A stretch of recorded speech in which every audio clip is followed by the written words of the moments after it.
മോഹൻലാലിന്റെ റിലീസിംഗിന് ഒരുങ്ങുന്ന major Ravi സിനിമയായ 1971 beyond borders എന്ന സിനിമയാണ് ഇപ്പോൾ വിവാദത്തിൽപ്പെട്ടിരിക്കുന്നത്.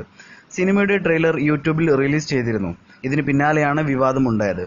ചിത്രത്തിന്റെ ട്രെയിലറിൽ ഉപയോഗിച്ചിരിക്കുന്ന ബാക്ക്ഗ്രൗണ്ട് മ്യൂസിക് മലയാളത്തിലെ തന്നെ മറ്റൊരു ചിത്രത്തിലെ ബാക്ക്ഗ്രൗണ്ട് മ്യൂസിക്കുമായി സാമ്യം കാണിച്ചുകൊണ്ട് സോഷ്യൽ മീഡിയകളിൽ വാർത്തകൾ വന്നിരുന്നു.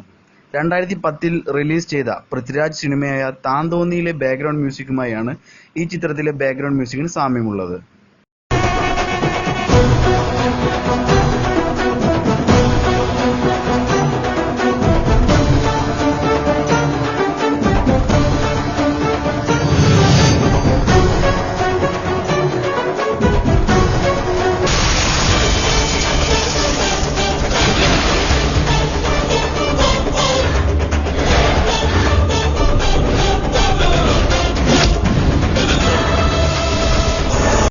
പക്ഷേ ഇതിൽ കൗതുകരമായ മറ്റൊരു വസ്തുത എന്താണെന്ന് വെച്ചാൽ, ഈ രണ്ട് സിനിമയുടെയും പശ്ചാത്തല സംഗീതം ചെയ്തിരിക്കുന്നത് ഒരാൾ തന്നെയാണ്. അത് സാക്ഷാൽ ഗോപി സുന്ദർ തന്നെയാണ്.